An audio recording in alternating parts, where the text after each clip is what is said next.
کیا ایران اسرائیل اور امریکہ کے خلاف جنگ میں واقعی اکیلا کھڑا ہے؟ اس تنازع میں جہاں امریکہ اور اسرائیل ایران پر جوائنٹلی حملے کر رہے ہیں، وہیں برطانیہ اپنے فضائی اڈے واشنگٹن کے لیے کھول رہا ہے۔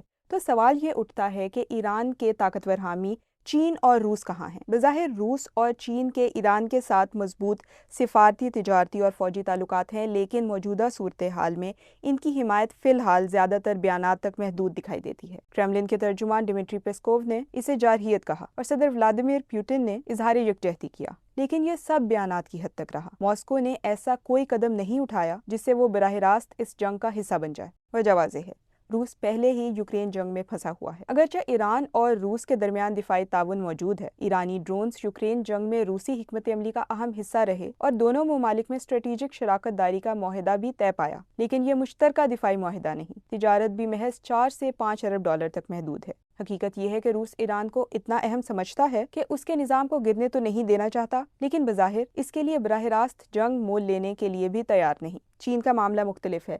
بیجنگ ایران کی اقتصادی لائف لائن ہے۔ 2025 میں چین نے ایران سے 80% سے زیادہ برآمدی تیل خریدا۔ 2021 کا 25 سالہ اسٹریٹجک معاہدہ دونوں ملکوں کو طویل المدتی شراکت داری میں باندھتا ہے۔ تاریخی طور پر بیجنگ دنیا بھر میں حکومت کی تبدیلی کی امریکی حکمت عملی کی مخالفت کرتا آیا ہے اور اقوام متحدہ میں ایران کے لیے سفارتی ڈھال بھی بنتا رہا ہے، لیکن اس نے کبھی فوجی مداخلت کی پیشکش نہیں کی۔ چین بظاہر ایک محتاط اور طویل المدتی حکمت عملی پر عمل پیرا ہے۔ وہ امریکہ کو مشرق وسطیٰ میں مصروف رکھنا چاہتا ہے، مگر مکمل جنگ سے بچنا بھی ضروری سمجھتا ہے، کیونکہ تیل کی عالمی قیمتیں اس کے مفادات سے جڑی ہیں۔ نتیجہ واضح ہے، روس بیانات تک محدود ہے اور چین معاشی حمایت تک۔ دونوں ایران کو اہم سمجھتے ہیں، لیکن اپنے وسیع تر مفادات کو خطرے میں ڈالنے کے لیے تیار نہیں۔